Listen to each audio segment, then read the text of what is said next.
বুধবার প্রদীপ প্রজ্বলনের মধ্য দিয়ে অনুষ্ঠানের শুভ সূচনা করা হয়। প্রতিষ্ঠা দিবস উপলক্ষে ক্যাম্পাসে বৃক্ষরোপণ ও রক্তদান শিবির আয়োজনের উদ্যোগ নেওয়া হয়। রক্তদান শিবির আয়োজনে সহযোগিতার হাত বাড়িয়ে দেয় সেন্ট জন অ্যাম্বুলেন্স মালদা শাখা।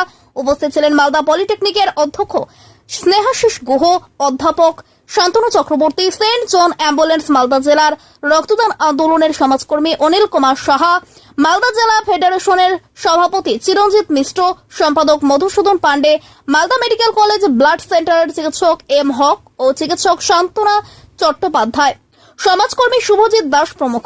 প্রতিষ্ঠা দিবসে কেক কেটে রক্তদান শিবিরের শুভ উদ্বোধন করা হয়। শিবিরে ছাত্রছাত্রী, শিক্ষক ও অশিক্ষক সহ 59 জন স্বেচ্ছায় রক্তদান করেন। ব্যুরো রিপোর্ট, আমাদের চাঁচল। সঙ্গে থাকুন, দেখতে থাকুন আমাদের চাঁচল। আমাদের আজকের এই ফাউন্ডেশন ডে সেলিব্রেশন কেক কাটার এই সামনে এসে সবাই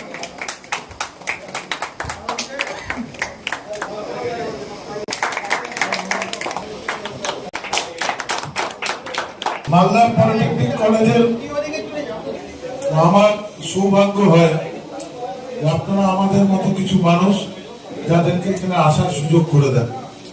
যাই হোক, আপনাদের ডাকে আজকে এই প্রতিষ্ঠা দিবসে কে স্মরণীয় করে রাখার জন্য আজকে যে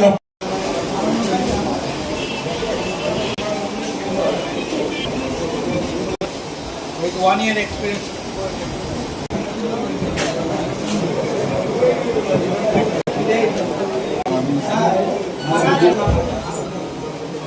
পলিটেকনিক কলেজের মানবিক উদ্যোগে সেন্ট জন অ্যাম্বুলেন্সের সহযোগিতায় প্রতি বছরের ন্যায় এবারও শুরু হয়েছে স্বেচ্ছায় রক্তদান শিবির।